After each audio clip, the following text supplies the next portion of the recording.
वामन भगवान राजा बलि के दरवाजे पर पहुंच जाते हैं।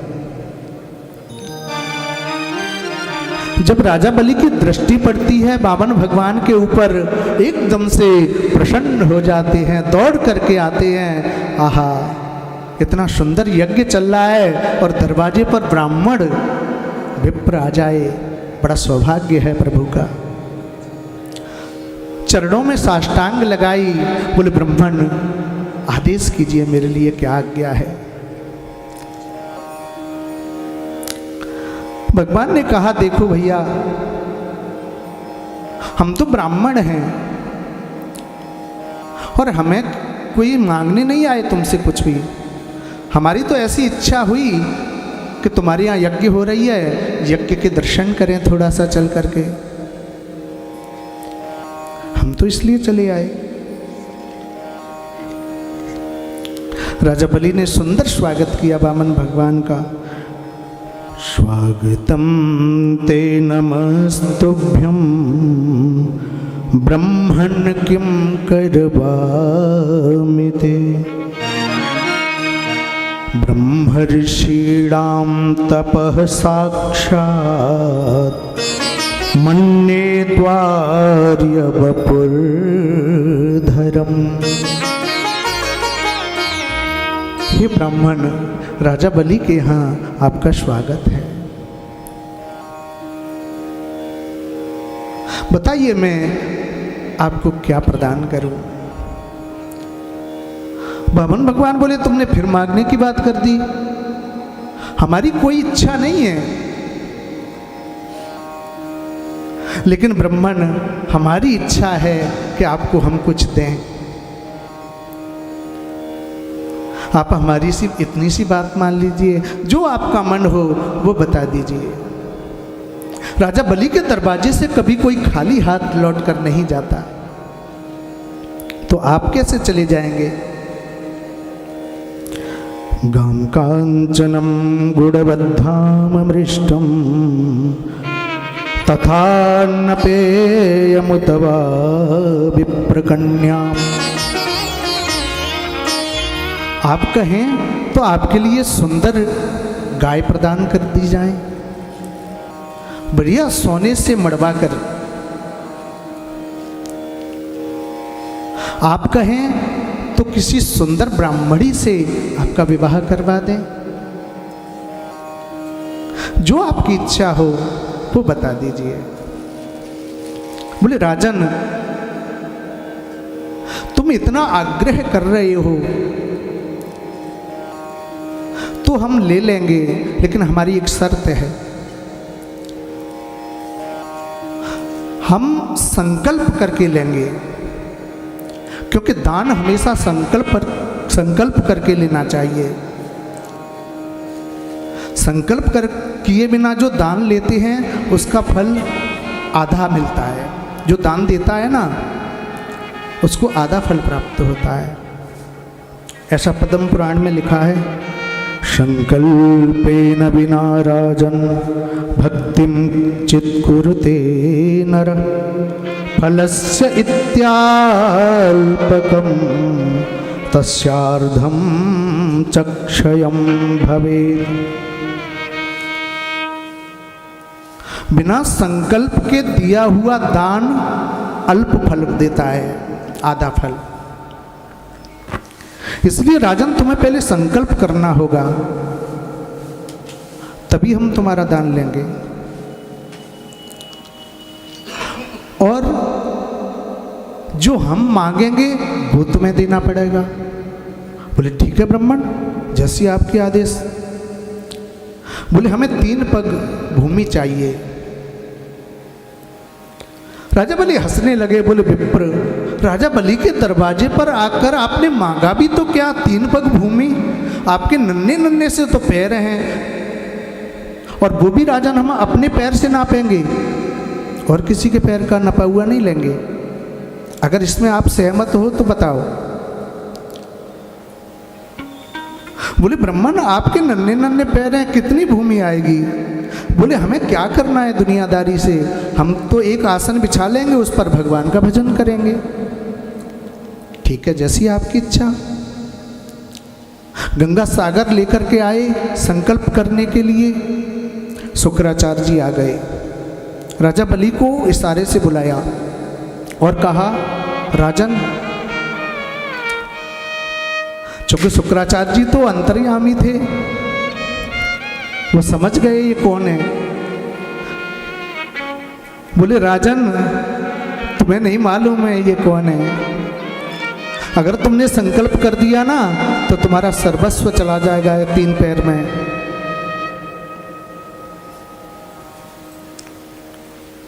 ईश बेरुचने तस्मात् भगवान विष्णुरव्यय कश्यपाददितेर्जातो देवानां कार्यसाधक। ये साक्षात नारायण हैं, देवताओं की कार्य सिद्धि के लिए ये यहाँ पर पधारे हैं और तुम्हारा सर्वस्व ले जाएंगे 3 पैर में। अभी भी समय है राजन, तुम मने कर दो। अगर तुम मने कर दोगे तो कुछ नहीं बिगड़ेगा, कोई दोष नहीं लगेगा। कुछ वस्तु ऐसी बताई जिनमें दोष नहीं लगता। स्त्रीष्वनर्म विवाहे च वृत्यर्थे प्राण संकटे ग्रो ब्राह्मणार्थ हिंसायां नानृतं स्यात् जुगोप्सितम्। स्त्रीष्वनर्म विवाहे च वृत्यर्थे प्राण संकटे। स्त्रियों को मनाने में, विवाह में,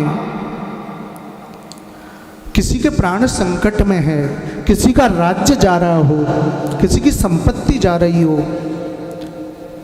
किसी का कोई ब्राह्मण गौ का वध कर रहा हो, अगर ऐसे समय पर झूठ बोल दिया जाए तो राजन उसमें दोष नहीं लगता।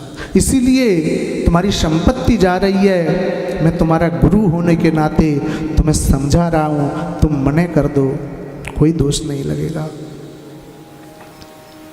राजा बलि ने कहा, गुरुवर, गुरु का काम होता है शिष्य को भगवान से मिलाने का, उसको सही मार्ग दिखाने का, भगवत प्राप्ति कराने का। गुरुवर, आप धन्य हो, मैं आपके चरणों में पहले साष्टांग लगाता हूँ। जो आपने मेरे ऊपर इतनी बड़ी कृपा की थी, मुझे ठाकुर से मिला दिया। गुरुवर, अब आप कुछ मत बोलिए। अरे दुनिया क्या कहेगी कि तीनों लोकों का नाथ राजा बलि के दरवाजे पर मांगने के लिए आया। मेरे लिए इससे बड़ा सौभाग्य और क्या होगा।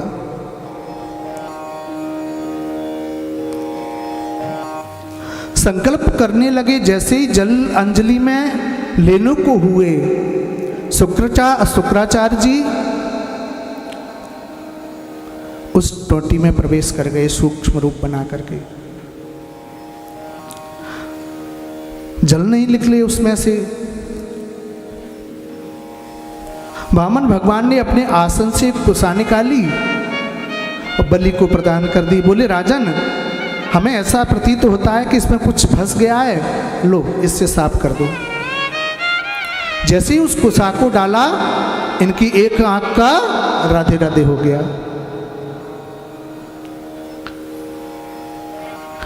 ये बात अन्यत्र पुराण में मिलती है, भागवत पुराण में नहीं है।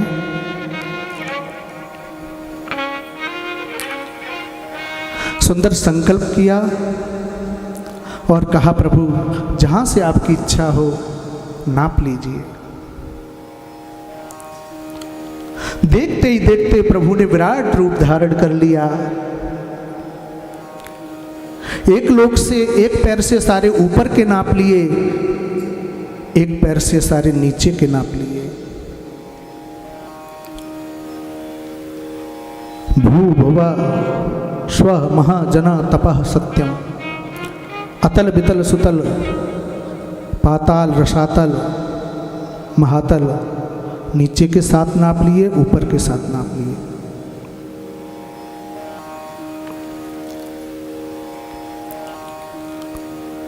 अब तीसरे पैर के लिए राजन बताइए, तुम्हारा तो 2 ही पैर में सब कुछ चला गया, अब तीसरे पैर को कहाँ रखें बताओ। अब राजा बलि बड़े सोच में पड़ गए।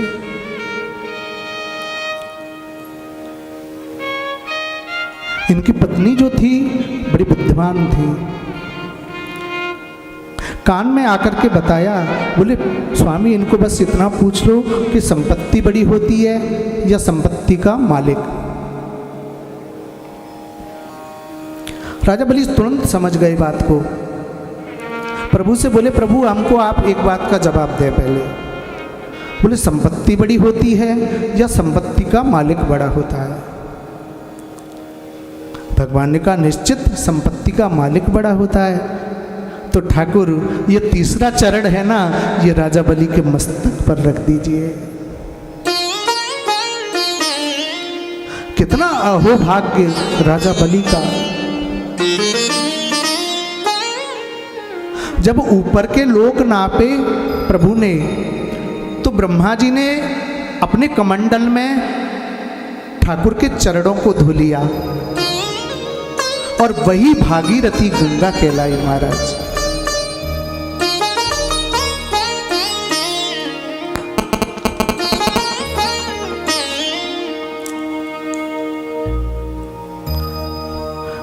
राजा बलि से बोले कि तुम्हारी भक्ति से मैं बड़ा प्रसन्न हूं, तुम वरदान मांग लो। बोले अच्छा प्रभु, अभी थोड़ी देर पहले तो आप मांग रहे थे, अब मुझसे कह रहे हैं। मेरी अब कोई इच्छा नहीं है प्रभु, आपने इतनी बड़ी कृपा कर दी मेरे ऊपर, और क्या चाहिए। बोले बलि मेरा आदेश है, तुम सुतल लोक चले जाओ और वहां पर अटल राज्य करो जाकर के। बोले प्रभु फिर तो मुझे एक चीज मांगनी पड़ेगी आपसे, अगर मुझे राज्य आप दे रहे हैं तो फिर मैं एक चीज आपसे मांगता हूं। बोले प्रभु मेरे महल के जितने भी दरवाजे हैं, मैं जब निकलूं ठाकुर मुझे आपका दर्शन हो।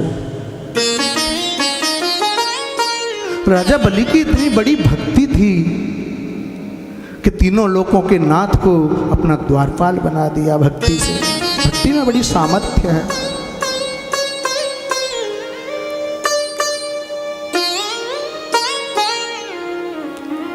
अब राजा बलि सुतल्लोक पहुंच गए, भगवान भी पहुंच गए साथ में।